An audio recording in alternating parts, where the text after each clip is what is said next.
आज की कहानी, पितरों का आशीर्वाद। एक बार की बात है, एक गांव में रमेश नाम का एक व्यक्ति रहता था। वह एक साधारण किसान था जो अपनी मेहनत और ईमानदारी के लिए पूरे गांव में जाना जाता था। उसकी जिंदगी का सबसे बड़ा सपना था कि उसका परिवार हमेशा खुश रहे। रमेश के घर में उसकी पत्नी राधा, 2 बच्चे और बूढ़ी माँ थी। उसका घर बेहद सादगी से सजा हुआ था। घर के हॉल में एक दीवार पर उसके पिता, दादी और चाचा की तस्वीरें बड़े आदर के साथ टंगी हुई थीं। रमेश हर सुबह उठकर इन तस्वीरों को प्रणाम करता और काम पर निकल जाता।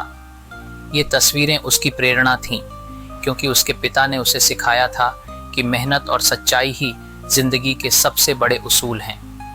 लेकिन पिछले कुछ महीनों से रमेश के घर का माहौल अजीब सा हो गया था।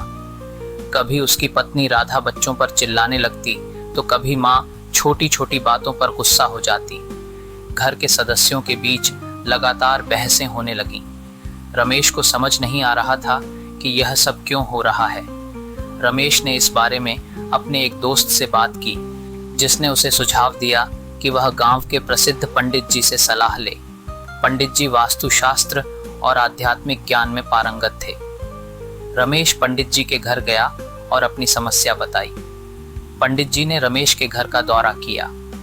उन्होंने पूरे घर का निरीक्षण किया और अंत में उनकी नजर दीवार पर लगी तस्वीरों पर पड़ी। उन्होंने रमेश को पास बुलाया और गंभीर स्वर में कहा, बेटा, तुम्हारे घर की परेशानी का कारण यही तस्वीरें हैं। इन तस्वीरों को घर के मुख्य हॉल में लगाना वास्तु के अनुसार सही नहीं है। रमेश ने चौंक कर पूछा, पंडित जी, इसमें क्या गलत है?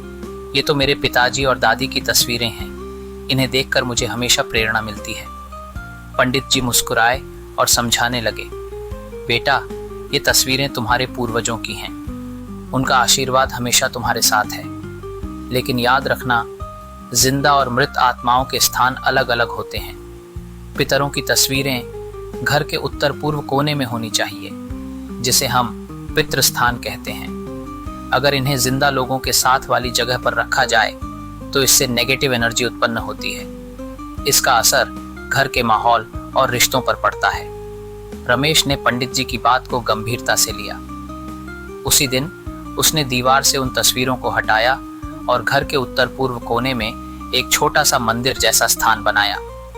उसने वहां तस्वीरों को आदर पूर्वक रखा, एक दीपक जलाया और पितरों का आशीर्वाद मांगा। जैसे जैसे दिन बीतते गए, रमेश ने घर के माहौल में बदलाव महसूस किया। परिवार के सदस्यों के बीच की कड़वाहट धीरे धीरे खत्म होने लगी। राधा बच्चों पर चिल्लाने के बजाय प्यार से समझाने लगी। माँ भी शांत और खुश रहने लगी। एक रात रमेश को सपना आया। उसने देखा कि उसके पिता मुस्कुरा रहे हैं और कह रहे हैं, बेटा, तुमने हमें सही स्थान दिया है। अब हम भी शांति में हैं और हमेशा तुम्हारे परिवार को आशीर्वाद देंगे। रमेश की आंखें खुलीं और उसने महसूस किया कि यह सिर्फ एक सपना नहीं था, बल्कि उसके पिता की आत्मा का संदेश था। उस दिन के बाद से रमेश ने पंडित जी की दी गई हर सलाह को अपने जीवन में अपनाना शुरू कर दिया। वह हर अमावस्या को अपने पितरों के लिए दीप जलाता और उनके लिए प्रार्थना करता।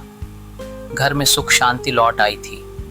अब रमेश को यकीन हो गया था कि हमारे पूर्वज सिर्फ हमारी यादों का हिस्सा नहीं हैं, बल्कि हमारे जीवन को सही दिशा देने वाले मार्गदर्शक भी हैं।